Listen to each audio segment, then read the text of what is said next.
kita ketemu lagi pembahasan tentang hutang dan bagaimana penyelesaian hutang.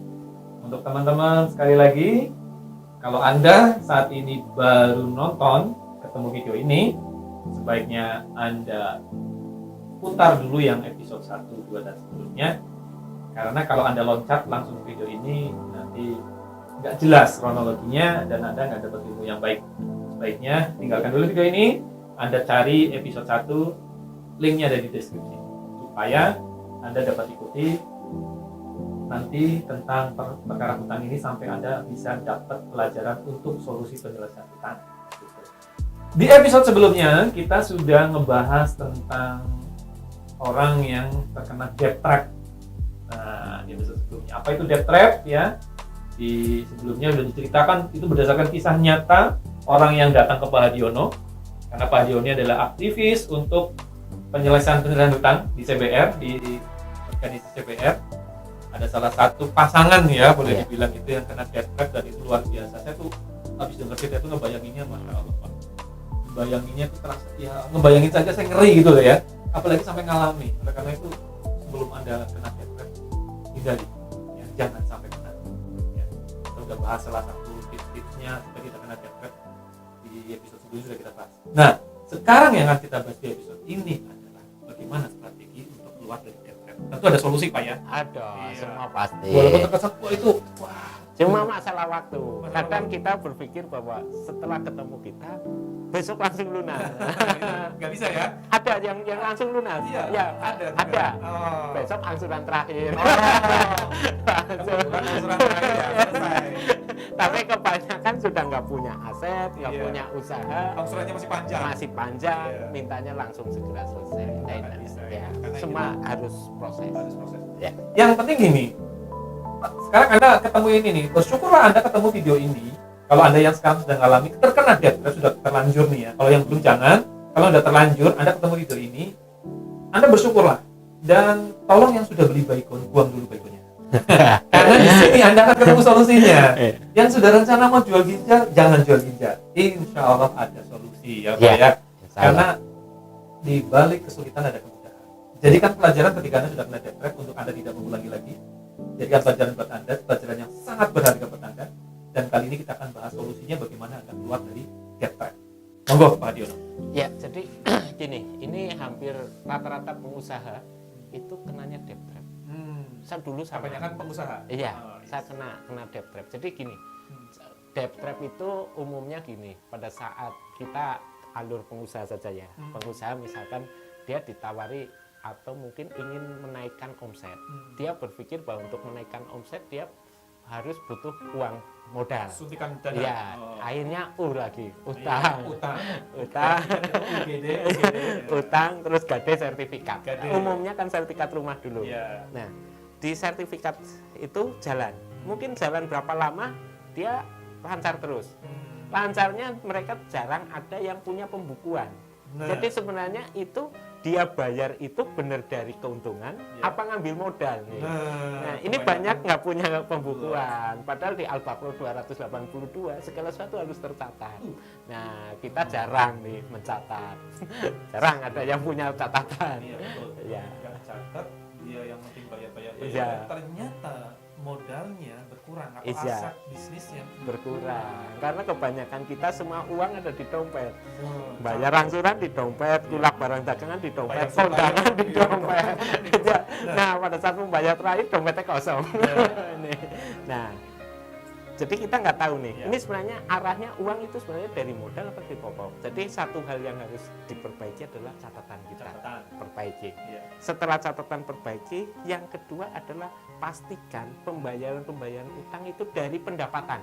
Harus dipastikan Harus. dari Jangan ngambil pendapatan. modal. Iya, jadi kita nanti akan lihat misalkan nih, ini contoh real, misalkan ini warung nih, Iya. sembakoan nih, Oh. sembako. Nah, omset 1 juta per hari misalkan, 1 juta sehari untuk belanja untuk kulak harga pokoknya sama untuk transport misalkan 900. Iya. Berarti dia keuntungan ada di 100.000. Oh. Nah, di 100.000. Nah, yang 900 ini jangan pernah kita dipakai untuk apapun. Ini harus dipakai untuk belanja ini. Oh, Hanya harus iya, belanja iya. supaya barang kita tetap utuh, Tetap utuh, iya, iya. Nah, sementara kesalahan kita kan sering ini nggak tahu sebenarnya pounnya berapa. Ini juga untuk angsuran Iya. nih. Nah, sudah. Nah, kita pakai yang 100 ini. Jadi mau cukup apa enggak, kita harus dari yang 100. Iya, 100 Nah, ya. ini jadi pastikan pendapatan. Kalau nggak bayar, cukup ya jangan iya, jangan. nyepet-nyepet Nah, gitu ya. karena kita sering ini nggak cukup, yang terjadi kita ngambil modal. Iya. Lama-lama modal habis. Atau begitu modal berkurang, kita akan ini, tadi sudah sertifikatnya yang sudah digade nih. Iya. Nah, begitu modal semakin susut, omset sudah turun, maka kita biasanya jalan pintas. Setelah sertifikat rumah, maka yang berikutnya biasanya BPKB nih secara umum kan. BPKB juga ikut sekolah juga untuk utang. Nah, ini juga paling kan kuat cuma berapa bulan? 3 sampai 1 tahun lah selama-lamanya. Nanti kita akan, karena satu titik saja kita bermasalah, ditambah tadi titik SHM saja kita sudah mulai batuk. Kita ngambil BPKB, pakai BPKB. Mungkin ini jalan sekitar berapa bulan, ini dengan ngangsur 2 nggak kuat. Iya. Nah, kita nggak pernah mempelajari masalahnya apa. Akhirnya kita biasanya pinjam sertifikat mertua atau orang tua. Ini makin ngeri sebenarnya. Nah, semakin ngeri. Iya. Nah, akhirnya titik kita bertambah Iya, lagi iya. nih. Nah, ini biasanya semakin pendek nih. Antara cair yang pertama biasanya kedua masih agak Iya. panjang. 2 ketiga itu semakin pendek. Iya. 3 keempat biasanya semakin Nah, pendek. iya. Nah, ini akhirnya ini nanti utangnya setelah sertifikat kita, BPKB kita, mungkin sertifikat orang tua, sertifikat mertua, iya. mungkin nanti merembet ke teman, ke apa. Nah, sudah biasanya nanti setelah ini kita lari ke KTA, kredit tanpa jaminan ini. Ini biasanya bunganya gede. Ya, bunganya semakin tinggi. Nanti kartu kredit. Setelah kartu kredit terakhir pusing gak ada solusi, pinjaman online. Nah, Nah, itu. ini. Nah, Apalagi sekarang banyak bujukan lewat SMS. Nah. Itu kalau SMS dari penawaran pinjaman online itu terbaca sama orang-orang yang tadi seperti Iya. itu udah nggak pikir panjang kayaknya. iya. Langsung saat Ya, itu. nanti kita di sesi kapan kita bahas khusus pinjaman Pinjol. online. Nah. Kita masih bahas di Iya, Debt Trap. betul. Nah, jadi kalau sudah posisi seperti ini, maka yang wajib kita lakukan setelah pencatatan kita atur pencatatannya. Kedua, kita pastikan bahwa pembayaran itu dari pendapatan kita. Maka yang berikutnya itu yang harus kita lakukan kesiapan mental. mental. Ini bagi yang sudah terlanjur nih, titiknya Iya, banyak yang nih. sudah mulai kena Iya, ya. iya, Oke. sudah. Ini stop semua lah. Jangan sampai kita bayar angsuran dari utang baru. Oke. Ini akan nambah masalah. Sebentar Pak, stop. Stop. Stop. Nah, ketiga stop ini kita nggak ada duit nih buat bayar Iya, angsuran. iya. Itu gimana Pak? Kan sudah titiknya udah banyak nih. Iya. Tiba-tiba kita harus stop, tapi kita nggak bisa ngangsur. Apakah angsurannya juga di stop atau gimana? Di stop Stop. semua dulu. Kita pokoknya kembali lagi, perbaiki pembukuannya, catatan kita. Terus kita lihat nanti keuntungan. Nah, yang harus kita bayarkan ke mereka harus dari pendapatan. Oke. Karena kalau kita selalu ngambil modal, itu nggak akan selesai. Dan utang kita bertambah. Iya. Begitu nanti kita ujung-ujungnya dijual tadi sampai D, utang gade terus dijual Iya. UGD tadi, ini nggak nutup Mas. Nah, Sehingga ya. kalau memang ini sudah di stop, kalau mau jual. Nah, orang yang nagih itu kita kasih suruh ikut menjualkan aset kita nggak apa-apa. gitu ya. Iya. Jadi misalkan ada yang nagih, Pak saya nggak punya duit nih. Iya, tapi saya Saya mau punya aset. melunasi nih. Saya pasti punya etikat baik Iya. untuk melunasi. Tolong jualkan. Saya punya aset ini. Iya. Oh, ada motor atau mobil Iya. itu yang Iya. itu bisa Pak ya. Dan Bisa. biasanya penagih pun juga yang penting dia juga nggak kena sanksi sama atasan. Enggak sih, yang penting kita ada bukti tertulis juga. Oh, Kita bisa kasih surat ke mereka bahwa kita sedang berjuang. iya. Mereka Biasanya juga- mereka juga mau ya Pak ya untuk membantu ya. ya mau. Dan pada saat mereka nagih ya kita sampaikan memang belum laku. Dan Iya, kalau iya, iya. kalau ingin cepat laku ya biar beliau yang membeli dengan harga pantas. Nah, itu ya betul. Nah, sehingga ini mental di sini yang paling butuh kesiapan. Nah itu tadi, itu tidak mudah ya Pak ya. Iya. Artinya tidak semua orang mengatakan ya itu. Ketika dia punya tagihan dari beberapa titik, sementara dia nggak punya angsuran, dia nggak punya dana untuk angsur, mungkin dia punya uang, tapi Iya. itu bukan uang yang diperuntukkan untuk bayar angsuran, tadi untuk bayar supplier, Iya. untuk pulakan segala macam. Kan nggak boleh tuh Iya. kita kutip. Nah, tentu ada strategi bagaimana dia menghadapi kajian tadi. Ya. Artinya dia harus siap di tadi kolektor, harus siap tiap hari di ketok-ketok rumahnya segala macam. Dan stop itu bukan berarti, mohon maaf, bukan berarti ngemplang ya. Bukan. Iya, bukan Kita berarti nanti lunasi satu persatu. harus dilunasi. Tapi untuk Dilunasi. saat ini supaya cash flow-nya tetap sehat, jangan ngangsur dari modal tadi. Jangan, ya, karena Ya. nanti jadi kita di posisi ini kita harus yang pertama adalah fokus menyelamatkan bisnis, Ya. bukan fokus menyelamatkan utang. Oke. Selama ini kita fokus menyelamatkan Itu, utang, iya. akhirnya Bisnisnya berantakan. modal bisnis untuk bayar utang. Nah, Yang terjadi ini poin. modal bisnisnya habis, utang masih. Iya. Kalau yang jualan sembako nih, awalnya jualan 9 bahan pokok nih. Iya. Nah, begitu uangnya untuk ngangsur-ngangsur, modalnya habis, Iya. dia nanti akan jualan tetap sembako, Mas. 9 bahan kosong. Nah, itu. dagangannya habis, Iya. nggak bisa kulakan, etalasenya kosong. Kosong, Oh. 9 bahan kosong jadinya. Iya, iya, iya. Sehingga kita memang harus di sini siap mental, Hmm. siap hadapi, Iya. persuasif. Kita Nah. sampaikan kondisinya. Iya, iya. Kalau dia tetap bayar, maka modal akan habis dan itu kita nggak tahu mau selesai apa tidak. Iya, iya. Tetapi begitu kita sampaikan, kita memperbaiki bisnis, utang nanti lunas, hanya Hmm. masalah waktu. Nah, dan kita juga tadi tidak ngajari ngemplang, Mas. Iya. Karena apa? Yang Ini. namanya hutang itu dunia akhirat. Arwah seorang muslim akan menggantung apabila masih menjalankan utang. sehingga Jadi kita tetap di ya. CPR itu ya tetap kita memang berdoa dan berusaha untuk segera melunasi utang. Nah. Cuma memang kadang masalah waktu yang kita memang Iya. saat ini belum mampu. Tapi insya Allah di kita di CPR itu siang malam tetap bisa segera. Betul. Ini yang perlu dipahami lagi, saya tekankan, saya ulang lagi, bahwa ketika kita stop angsuran, dikarenakan kita memang tidak ada cash flow untuk bayar angsuran, salah satu jalan adalah stop. Tetapi stop di sini bukan ngemplang, sekali lagi. Di sini tidak diajarkan ngemplang hutang, karena hutang adalah perkara dunia akhirat yang harus dibayar. Mumpung kita masih hidup di dunia, karena kalau kita meninggal dan kita masih meninggalkan hutang di dunia, kita tergantung di sini. Iya. Nah, tetap dibayar, tetapi ada strategi untuk membayarnya. Salah satu strateginya adalah Anda harus siapkan mental untuk stop angsuran. Fokus pada pembenahan bisnis. Fokus untuk menyehatkan cash flow-nya. Baru nanti selesaikan hutangnya. Mungkin bisa terjadi Anda menyelesaikan hutangnya adalah tidak ngangsur lagi. Ya. Anda sehatkan bisnis, cash flow Anda sehat, Anda bawa uang Anda ke lembaga keuangan, nih saya lunasi. Bisa terjadi seperti itu, Pak ya? Ya. Ya, nah berarti yang harus disiapkan pertama sekali lagi adalah mental tadi. Kebanyakan orang tidak bisa menjalankan ini gara-gara mentalnya nggak kuat, Pak Hadiono. Iya. Datang kolektor, mungkin di SMS setiap hari, di WA setiap hari, di telponi. Nyerah, Pak, mentalnya jebol, dia ngambil modal. Habis. Saya punya saudara yang dia tadinya punya toko besi besar. Sangat laris toko besinya, banyak pelanggannya, dagangannya banyak, gudangnya besar, truknya bisa sampai 4, Pak. Gara-gara ada satu musim, ini namanya kan ada siklus Iya, Pak ya. iya. Omset naik, omset turun. Ketika mengalami siklus omset turun, tagihan kan nggak mau tahu, Pak. Angsuran kan flat. Nah, dia akhirnya tergerus tuh modal karena sebenarnya minus. Tapi karena dia zona nyaman, artinya lihat, wow, keuangan saya banyak gitu kan. Ya, Pak, padahal itu uang bayar supplier, bayarnya pakai untuk angsuran. Lama-lama dagangan semakin tipis, banyak yang kosong, pelanggan makin berkurang. Wah, beli di toko besi itu banyak yang kosong. Semen aja yang merek ini nggak ada gitu, cek banyak yang kosong. Pelanggan makin berkurang, omset makin turun. Angsuran tetap.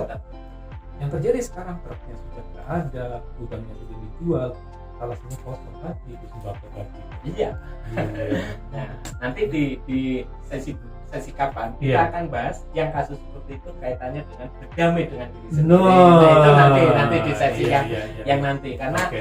salah satu selain mental, Mhm. mental itu nanti kaitannya dengan berdamai dengan diri sendiri. Oke. Kalau belum berdamai dengan diri sendiri, debt trap akan jalan terus karena dia masih malu nih. Iya, iya. Masih malu sama tetangga, teman, orang tua, mertua. Nah, Ini sehingga debt trap ini luar biasa. Ini hubungannya dengan gengsi tadi juga Iya, ya. salah satu untuk supaya tidak kena debt trap, ya ini berdamai dengan diri sendiri. Damai dengan diri sendiri. Tapi itu nanti kita bahas Iya. selanjutnya. Iya. Kali ini Terus ini masih kita bicara debt trap ini, Hmm. tadi berarti kan kita sudah juga catatan harus kita perbaiki. Iya. Setelah catatan perbaiki, nanti bayar juga harus dari pendapatan nih. Iya. Terus nanti kita fokus untuk menyelamatkan bisnis dulu, Iya. baru menyelamatkan utang Utang. nih. Terus setelah itu kita memang nanti persuasif kepada mereka, kita sampaikan. Nah, ini salah satu kepada cara menghadapi ya, penagih-penagih kepada ya. kreditur kita sampaikan, dan kita juga rencanakan action plan-nya mau seperti apa. Jadi rencana penyelesaiannya mau seperti apa. Gitu. Nah, setelah nanti bisnis lama, kita mulai punya duit, kita nanti ada yang namanya debt mapping. Jadi utang itu kita Debt mapping. di mapping. Oh ya, sebelum ke debt mapping gini Pak, ketika tadi menyiapkan mental ya, otomatis ketika kita stop angsuran, kan akan banyak sekali orang datang, Iya. kolektor Iya. segala macam.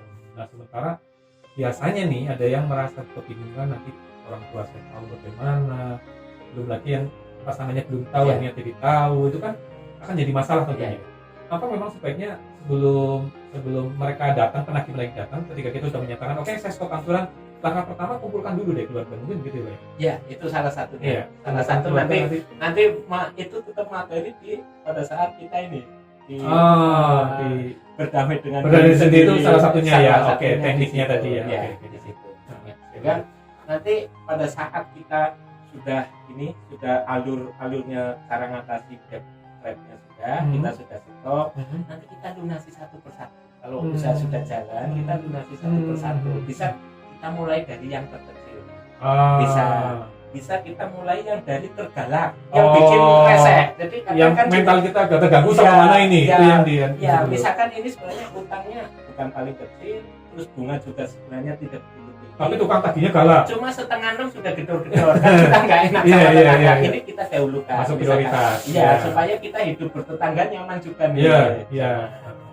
Nanti juga ada yang mungkin berpotensi hukum. Ini juga harus kita selesaikan dulu.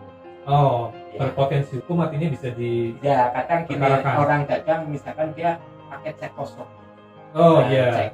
cek kosong di clearing 3 kali itu bisa jadi kasus pidana. Kasus pidana. Nah, yang seperti ini kita dahulukan Oh. supaya energi kita tidak habis lah bolak-balik Betul, untuk betul. berurusan dengan kepolisian Iya, dan iya, lain-lain. iya. Ini harus kita selesai. Nah ini pentingnya mapping tadi ya, Iya. tujuan dari mapping Ya. ya.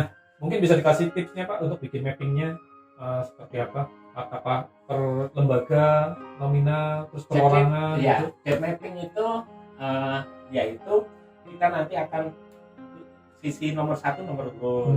Nomor 2 nanti ada nama lembaga. Lembaga itu bisa lembaga keuangan, bisa perbankan, finance atau leasing, Oke. koperasi atau perorangan juga Hmm. di situ. Nah nanti terus sebelahnya nanti ada jaminannya apa?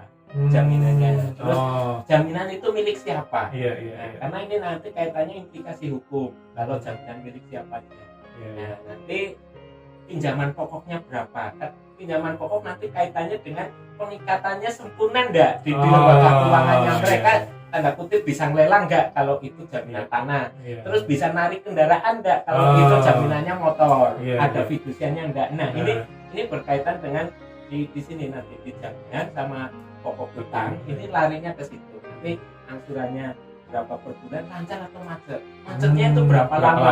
Iya, sehingga kita bisa tahu mengukur, oh lembaga keuangan A, misalkan bank BUMN, pinjaman misalkan di bawah 50 juta Iya, misalkan iya. nih, 50 juta jaminan milik orang tua macet 1 tahun, kemungkinan didelangnya kecil nih. Betul. Misalkan ini Iya. contoh, karena biasanya bank BUMN di bawah 50 juta tidak dikat APHT, jadi tidak ada, mereka tidak bisa untuk melelang. Ini hanya contoh-contoh. Iya. Nah, nanti bisa dilihat untuk contoh mappingnya ya. Iya. Nanti ada lembaran yang teman-teman bisa lihat. Itu untuk membantu mungkin teman-teman bingung untuk mappingnya. Tabel itu nanti tinggal teman-teman isi. Nanti bisa kita Iya. contohkan, kita Dan tayangkan. nanti kalau kita Tabelnya. ada waktu khusus, kita Iya. bisa bahas Bahas debt mapping ya. Debt Mungkin mapping. nanti next episode kita Iya. akan lebih bahas detail. Iya, Karena ini kita penting. nanti pakai ada contoh-contoh yang memang debt mapping cara ngure yang beneran, Oh, sehingga oke. kita cuma mungkin ya karena menyangkut institusi mungkin nanti nama-nama bank saja Iya, ya kita. kita Iya. blur lah ya. Iya. Kita blur karena iya, jangan sampai kita beri edukasi ke sini nanti kita dimusuhi bang Wai Iya. aja ya. Jangan sampai orang tua nanti wah itu sulit Iya. gitu lah. Nah, teman-teman untuk yang ingin bertanya, bagi teman-teman yang ingin bertanya atau sedikit bingung dengan edukasi tadi masih ada yang mengganjal, boleh tinggalkan pertanyaan di kolom komentar. Nanti kita akan coba jawab Pak Ya. Haryono ya di episode berikutnya. Teman-teman tinggalkan aja pertanyaan-pertanyaan di kolom komentar. Sekali lagi nanti kita akan coba pelajari pertanyaannya, kemudian kita akan beri jawabannya di episode berikutnya. Mudah-mudahan teman-teman bisa gamblang dari video ini, video sederhana. Harapan saya Pak Haryono tentunya adalah melalui video ini yang kita share lewat YouTube akan banyak orang yang sadar hutang. Artinya sadar hutang begini, jangan sampailah kita terjerumus hutang, nggak ada perkara-perkara yang tidak penting, terutama tadi gaya hidup. Kemudian yang sudah terjerumus bisa tahu bagaimana penyelesaiannya dengan baik, smart, cerdas, dan toyib tentunya Pak ya. Iya. Karena banyak orang yang mencari penyelesaian dengan cara yang salah.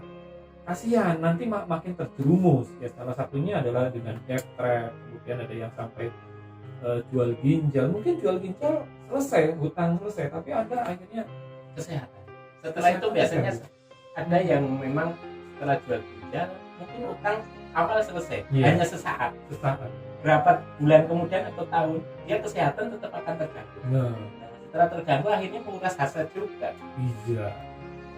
Memang UGD itu UG-nya dipangkas saja. Pak, Iya, ya. langsung begitu butuh uang ya langsung Eh, dijual. aja. Dijual dengan cara Gitu. ngomong Jawa lah. Nah, teman-teman semua di sini nanti di video ini juga kita tidak hanya sebatas memberikan strategi penyelesaian, tetapi juga nanti ada solusi-solusi bagaimana nanti kita bisa mengembangkan bisnis tanpa modalnya, karena modal bisnis juga salah satu faktor orang punya hutang ya Pak ya.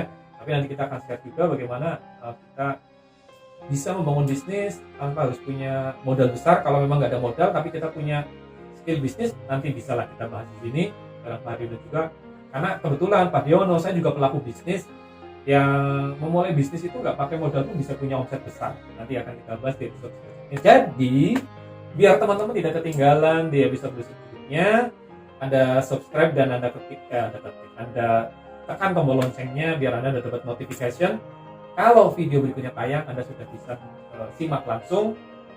Kita ini kejar tayang nih ya Pak Haryono ya. Kita coba selesaikan secepatnya episode demi episode, tapi tetap detail. Harapannya setelah ini nanti kita akan mendengar kabar-kabar gembira dari teman-teman semua yang nonton video ini. Teman-teman sudah bisa bebas hutang. Tapi kalau sudah lunas, jangan hutang lagi. Oke teman-teman, itu sementara untuk bagian pertama ya Pak Haryono ya. Nanti kita lanjut, ada banyak sekali tuh, ada golden money management, kemudian ada apalagi family bagaimana berdamai dengan diri sendiri ya, dan masih banyak Mungkin lagi. nanti kalau cukup sampai dengan lelang pun prosedur Nah, lelang prosedur lelang. Ini perlu. supaya Iya. tidak panik. Nggak panik, prosedur Iya. lelang bagaimana proses Iya. lelang. Iya. Kadang-kadang kan orang udah macet 3 udah ampun gitu. Iya. 3 angsuran. Wah, nanti dilarang gimana? Akhirnya dia jalan pintas itu tadi. Ya tetap nanti kita ini yang ngomong ex direktur bank. Valid datanya ya. Tapi apapun itu ambil positifnya. Sekali lagi ambil pelajaran berharganya di sini. Harapannya sekali lagi Anda bisa bebas hutang tapi dengan cara yang benar. Jangan sampai Anda membebaskan satu masalah tapi Anda kemudian mendapatkan 2-3 masalah baru. Yang penting bebaskan satu masalah, Anda nggak punya masalah.